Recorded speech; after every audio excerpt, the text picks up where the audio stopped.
Today, Great.com talks with Sean Kramer, who is the CEO at Diabetes Research Institute and Foundation. If you haven't heard of them, they are a non-profit on a mission to cure diabetes now. If you are new here, please press subscribe on YouTube or in your podcast app, because today we learn why we must find the cure for diabetes. Hello, Sean, and welcome to our podcast. Hello there. Thanks so much for having me. No, thank you for being here, Sean. And yeah, what an interesting topic and subject we're going to be talking about today. So yeah, I really can't wait to sort of dive in and ask you a few questions about this. So, Sean, to start with, for me and anybody new here, what is Diabetes Research Institute and what do you do? Sure. So the Diabetes Research Institute is a global comprehensive research institute based in Miami, Florida. And we're focused on one thing, and that is to find a cure for diabetes. And that is all we do. And we have been around for 50 years, which sounds wonderful, but I will tell you that it is actually, in my opinion, terrible, because I have one job, and that's to fund the researchers to get to a cure. And the fact that we haven't done that yet, to me is upsetting. And we'll get into this as we go through, but I am myself a type 1 diabetic. I was diagnosed 5 years ago, and I'm a patient at the Diabetes Research Institute as well. And I started in this role in January of 2020. And to learn that, we've been around as long as we have and haven't gotten to the cure has been, it's frustrating. I will just put it that way. It's frustrating. Yeah. And again, I'm sure it is extremely frustrating because like you said, there is only one task, which is to cure diabetes. So every day must be a battle, and you just want to obviously cure diabetes. So yeah, you got that goal that you're going towards each day. So I have a few questions about that as well. So just to start with, Sean, I know there are sort of different types. There's sort of many different types of diabetes. So could you just explain how type 1 diabetes is different to the other types? Sure. So type 1 and type 2, and type 1 is an autoimmune disease where the body the immune system attacks the cells within the pancreas that creates the insulin. And there is right now, obviously, the way that you treat that is through injecting insulin, whether through pens or through pumps and whatnot. Whereas type 2 is not an autoimmune issue. And some of type 2 can be controlled through diet and exercise and food choices. So that's the fundamental difference between the two, right? If you look at type 1, it is an autoimmune disease, much like you consider and focus on things like MS, things like psoriasis, right? Those are all autoimmune issues. And so for us, we're in that same particular category of the body attacking itself in type 1 disease. Wow. Thank you for clarifying that with us, because for me, before I sort of looked into this, it's so easy just to say, as sort of lack of knowledge, you say, oh, people with diabetes, you sort of almost instantly go to, well, it's their lifestyle habits and right. choices and diet choices, etc. That's what everybody thinks of, I'm sure. That's correct. But then when you do look into it, there are different types. And for type 1 diabetes, it's no choice of your own at all. So, thank you for sharing that with us. And what I wanted to ask as well, Sean, is do you have numbers on sort of roughly how many people in the US are suffering with type 1 diabetes? Yeah, so type 1 diabetes, there are over 1 million people that are dealing with type 1. Type 2 is the larger one that you hear about. Primarily, again, as you mentioned, much of that has to do with lifestyle choices. There are somewhere in the neighborhood of 34 plus million people in the US dealing with type 2. Wow. They're big numbers, right? So very big. Also then, going on from that, what are some of the sort of economic costs for the diabetes in the US as well? Say, again, specifically type 1, can you sort of give us numbers between the twos? It's in the billions of dollars annually between the health costs, right? So you have to focus on issues of think about the cost of medication, and you think about the costs of hospitalizations that go along with that. So it certainly amounts into the billions of dollars that the U.S. spends annually on diabetes care, right? And uncontrolled diabetes, even more so, right? You think about people that are constantly getting ill, and it's the complications from diabetes equally that adds to that, right? Whether it's issues with eyes and retinopathy, or you dealing with issues of kidney, wound care, whatever it may be.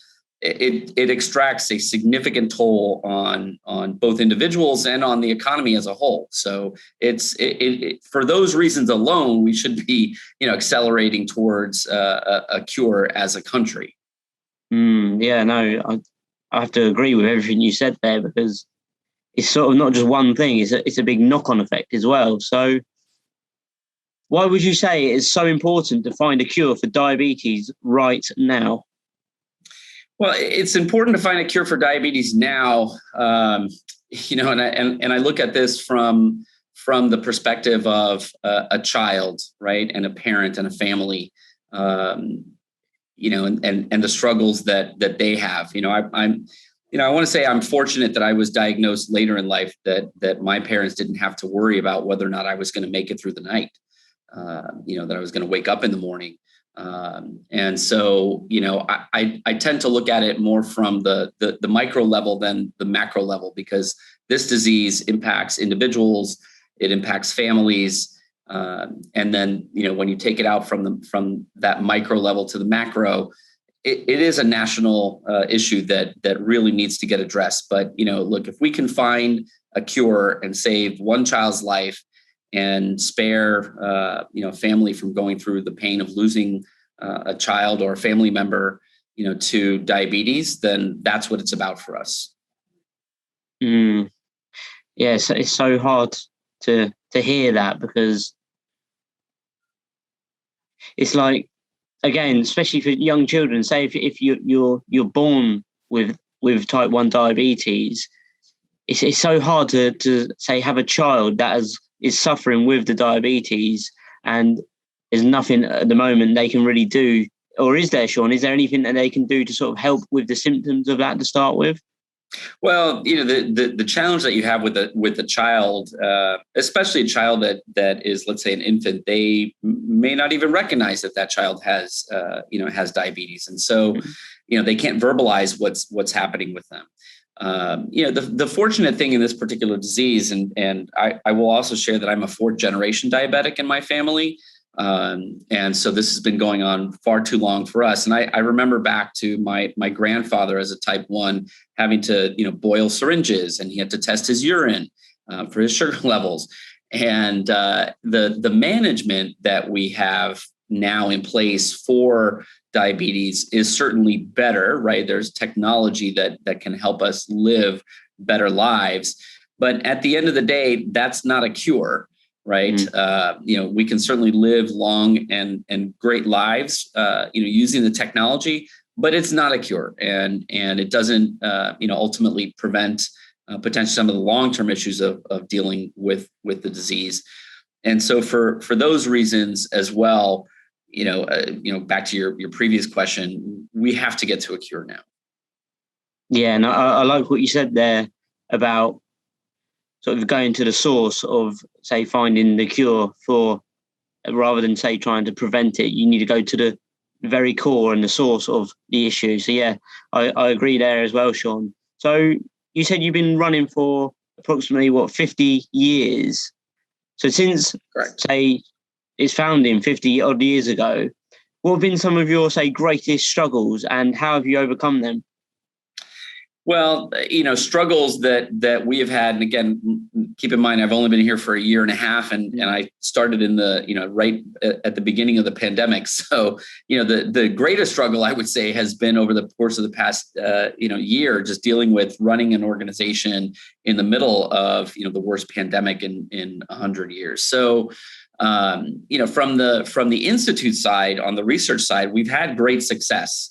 in advancing the science forward. So our focus really has been around what's called islet cell transplantation, which is taking the islet cells from an existing pancreas, a donor pancreas, and transplanting those into a diabetic person. And we have found that doing that has resulted in a functional cure for diabetes, right? People have literally gone off of insulin for decades through islet cell transplantations. The challenge that we've had with that has been really around the fact that once you have an islet cell transplantation, it's considered, a foreign object in your body, and now you have to take anti-rejection medication, which has a whole host of problems attached to it.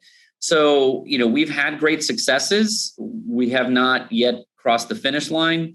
And the question that I continue to ask, ourselves internally regarding islet cell transplantations is, is it the cure or is it a cure? And that's an aspect that we're thinking through now as an organization, because there may be multiple ways of curing diabetes, right? Not everybody may be qualified or, even want to have an islet cell transplantation. So what are other options that we can look at? And so that's what we've been focused on. So managing all of that through a pandemic, I'd say, has probably been our greatest challenge. We had some clinical trials and human trials that we really wanted to move towards. Some of those got delayed with the pandemic, but we are now, I think, back on track with much of that. But it's been an amazing journey. I will say that. Yeah, and I'm sure it has been. And thank you there, because that was another question that I wanted to ask you, obviously, about the COVID situation. If anything, if you've been impacted at all by the COVID situation, but also it sounds like you've had sort of some great breakthroughs as well. So what I wanted to go down as well, Sean, is you said about the rejection. Could you tell us a little bit more about that side of it too? Sure. So the issue with islet cell transplantation, as I mentioned earlier, is the fact that you are taking a foreign body, right, a foreign organ. You're implanting cells into a non-original body host, right? So it'd be like me giving my pancreatic cells to you. The second that happens, the body, the immune system, kicks in and says, well, this is foreign. I need to get this out of here. And so it starts to attack the new cells that have been transplanted.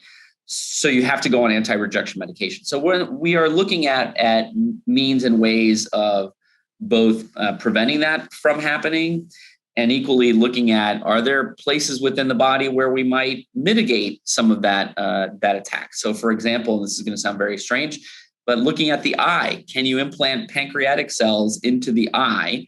The eye itself is encapsulated, so the immune system can't really, get in there and attack it. And so we started looking at human trials with implanting islet cells within the eye, which would then potentially prevent the need for having anti-rejection medication. Equally, we're looking at some medications that are not toxic, that would equally look at preventing some of the rejection from happening within the body as well. And let me just, as a caveat, say, I am not a scientist.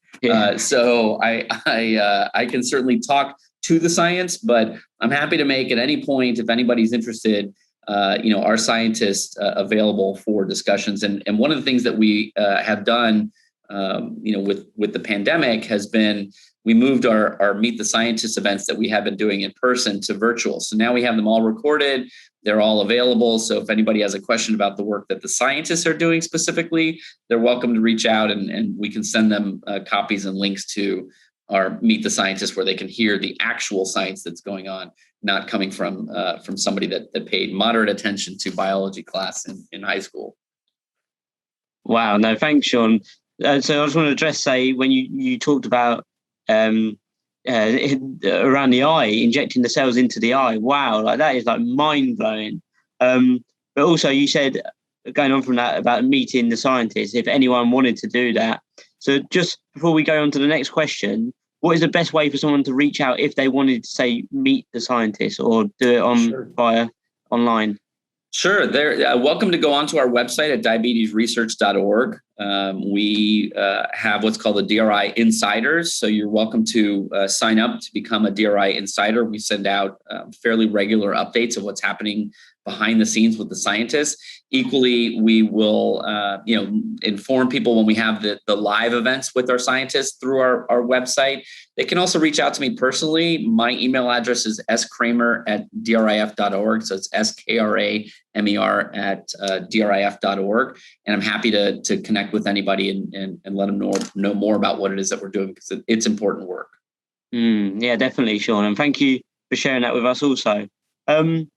So my next sort of question would be, if you do this at all, and if you do, sort of how do you help raise the awareness of type 1 diabetes? And what sort of support can you or do you give to those who are living with it? Sure. So how do we raise support? We do things like this, right? We tell our story in as many places to as many people as possible. So appreciate the opportunity to talk about our work here. It's great. And we're very appreciative. So first and foremost, thank you. But we have been on a mission really since I started to expand our base of individuals who know about us. Right, every year there are over 60,000 people who are diagnosed with type 1. They should know about the work that we're doing. It's important for them to know about it, as well as we look at registering people for human trials. They should know about the work that is happening within the DRI itself. In terms of how we help people living with the disease, we have an entire library and resource center that folks can log into on our website, as I mentioned before, diabetesresearch.org, that they're welcome to go online and look. And equally, if they have questions, they can reach out to us directly and say, hey, what's happening with this? I like to talk to one of the clinicians. We're happy to make those introductions and put people in touch with it, with whoever we can from our side. So we firmly believe that people need to live their best lives while they're living with diabetes, because what we believe is the day that the cure comes, you're going to need to be as healthy as you can to receive whatever that particular cure is, right? Whether it is an islet cell transplantation or it's some type of drug, we need people to be around. So please make sure that folks are taking care of themselves while living with diabetes, and if we can be of assistance in that, we're happy to do it. Yeah, no, that's incredible. And it sounds like you have lots of information and resources there as well. So yeah, thank you so much, Sean, for sharing that with us. Sure. So sort of starting to wrap this up now, I wanted to ask you, what is your vision for the future? My vision for the future is I want to lose my job. It's very simple. It's not complicated. I would like to be out of a job and off doing something else and helping to find a cure for another disease. I will not stop until that happens. So our vision as it relates to that is what we need from the foundation side are more people to be aware of the work that we're doing, to be able to fund the work that we are doing, so that we can get there, right? So the researchers need funding. Research and science is expensive. And, unless we have the funding that the scientists need to be able to do that, to do their work effectively, we're going to be here for a while. So it's my goal and intention to raise as much money as we can, on an annual basis, so that we can get to that ultimate goal of curing this and then putting me out of a job, and I'll go off and do something else. Yeah, I like the way that you put me out of a job, but it's obviously for a great cause, and I'm sure you will go on to do even better things as well. So Sean, thank you so much. So for anybody, say, listening or watching today, what can somebody do to help, and what action steps can they take to be a part of this solution? Yeah, it's a great question. So I think first and foremost is to go onto the website. If you're not familiar with us, diabetesresearch.org, sign up to be a DRI Insider. Reach out to us. We have many, many ways of getting involved and getting active. If you're a gamer, we've started an entire Tiltify program for gaming. If you're interested in attending one of our events, reach out to us. If you're interested in doing a third-party fundraiser, welcome to talk to us about that as well. So we're pretty open. We have started a number of initiatives, whether it's our grandparents council, if you're a grandparent and you have a child or a grandchild dealing with type 1, we'd love to engage you. If you are a teenager or you're in high school or college, we started a young leaders program as well. So you can reach out to us and find out more about that. There are an unlimited number of ways for folks to get involved. I think for us, it's just about engagement and number one, like I mentioned before, just making sure that people know about us.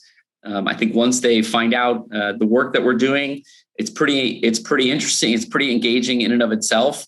It should attract folks to say, yes, this is something I'd be interested in supporting, and we welcome all of that. Yeah, Sean, thank you so much. And for you listening, if you have enjoyed this episode, please press subscribe on YouTube or in your podcast app. That will show the algorithms that this is an important conversation so more people can learn why curing diabetes now is a must.